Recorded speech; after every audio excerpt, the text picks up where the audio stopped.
Assalamualaikum warahmatullahi wabarakatuh. Kami dari kelompok yang akan membahas materi tentang logika matematika yang beranggotakan Febriana Elva Widyaningsih, Istiqomah Hidayati, Rahma Arini Makfirah, dan Zahra Derti Maharani. Serta video ini kami buat untuk memenuhi tugas mata kuliah Pendidikan Dasar Matematika yang diampu oleh Ibu Selvi Loviana, MPD. Baik, selanjutnya materi yang pertama akan dijelaskan oleh rekan saya Istiqomah Hidayati. Baik, saya akan menjelaskan tentang logika matematika. Yang pertama, pernyataan dan bukan pernyataan. Yang kedua, negasi. Ketiga, konjungsi. Keempat, disjungsi. Kelima, implikasi. Keenam, biimplikasi. Pernyataan dan bukan pernyataan. Pernyataan. Apa sih pernyataan? Adalah suatu kalimat yang bisa dibuktikan kebenarannya. Artinya, pernyataan hanya memuat satu nilai kebenaran, benar saja atau salah saja. Yang pertama, pernyataan terbuka adalah kalimat pernyataan yang belum bisa dipastikan nilai benar atau salahnya. Yang kedua, pernyataan tertutup adalah kalimat pernyataan yang sudah dipastikan nilai benar salahnya. Ada juga bukan pernyataan, yaitu kalimat yang tidak bisa ditentukan nilai kebenarannya, apakah kalimat tersebut benar atau salah dan bersifat relatif. Contoh pernyataan yang pertama, ibu kota Indonesia adalah Jakarta, itu benar. Yang kedua, lamanya bumi berotasi adalah 24 jam, itu benar. Yang ketiga, Surabaya adalah ibu kota Provinsi Jawa Barat, itu salah. Di sini ada contoh pernyataan terbuka. Misalkan N adalah bilangan genap dan X plus 5 sama dengan 10.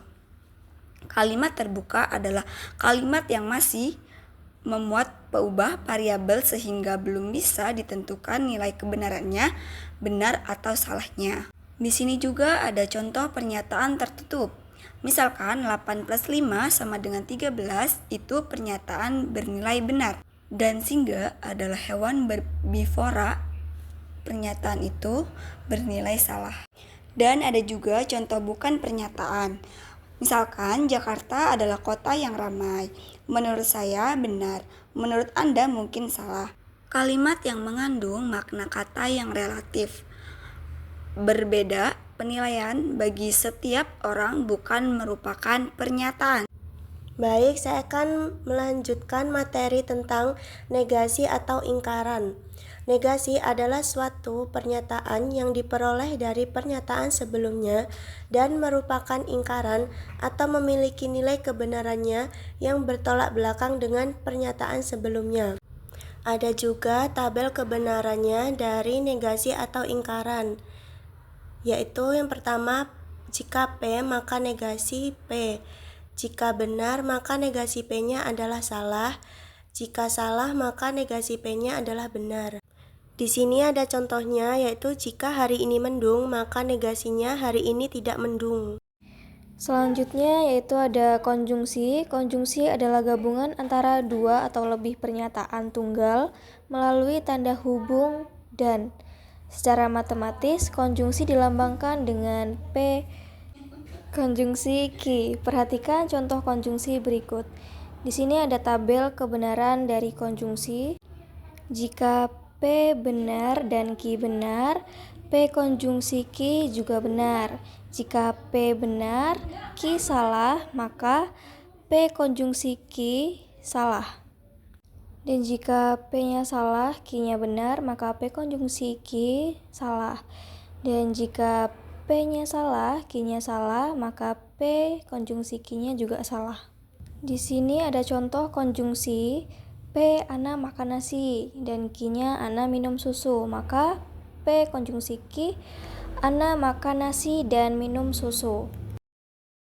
Dan ingkaran dari konjungsi di atas, P konjungsi Q, Ana makan nasi dan minum susu. Nah, itu kan konjungsi. Jadi ingkaran konjungsinya Ana tidak makan nasi atau minum susu. Berikut ada disjungsi. Disjungsi adalah gabungan dari dua atau lebih pernyataan tunggal melalui tanda hubung atau secara matematis disjungsi dinyatakan sebagai P, V, Q.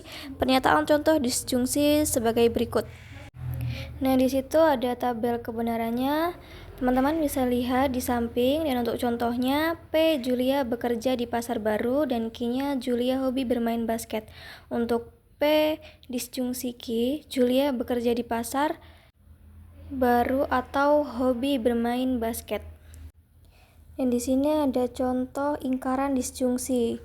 Contohnya Julia bekerja di pasar baru atau hobi bermain basket. Tadi kan sudah dicari, yaitu disjungsi. Dan untuk ingkarannya Julia tidak bekerja di pasar dan tidak hobi bermain basket. Nah, itu ingkaran dari disjungsinya. Lalu selanjutnya ada implikasi. Implikasi adalah gabungan dari dua pernyataan sebagai hubungan sebab akibat. Implikasi ditandai dengan jika, maka, dan biasanya dinyatakan sebagai P jika maka Q. Perhatikan contoh implikasi berikut. Dapat dilihat pada contoh P sama dengan Ani makan bakso, Q Jenny akan datang ke rumah, P jika maka Q. Jika Ani makan bakso, maka Jenny akan datang ke rumah. Ingkaran implikasi. Contoh, P jika maka Q. Jika Ani makan bakso, maka Jenny akan datang ke rumah. Atau implikasi. Kemudian ada negasi P implikasi Q, kongruen dengan P implikasi negasi Q. Ani makan bakso dan Jenny tidak datang ke rumah, atau ingkaran implikasi. Untuk selanjutnya ada biimplikasi. Biimplikasi adalah gabungan antara dua pernyataan yang dihubungkan dengan jika dan hanya jika. Biimplikasi biasanya dinyatakan sebagai P jika dan hanya jika Q. Untuk lebih jelasnya, simak contoh biimplikasi berikut. Dapat dilihat contoh pada tabel kebenaran. Dengan P sama dengan Gilang akan mendapatkan hadiah, Q Gilang menjadi juara kelas, P jika dan hanya jika Q Gilang akan mendapatkan hadiah jika dan hanya jika menjadi juara kelas. Dan yang terakhir ada ingkaran biimplikasi. Contoh, P jika dan hanya jika Q, Gilang akan mendapatkan hadiah jika dan hanya jika menjadi juara kelas. Negasi P jika dan hanya jika Q kongruen P, negasi Q atau Q negasi P.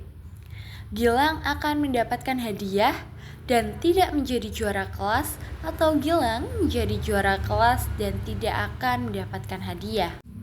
Sekian video dari kami akhiri. Wassalamualaikum warahmatullahi wabarakatuh.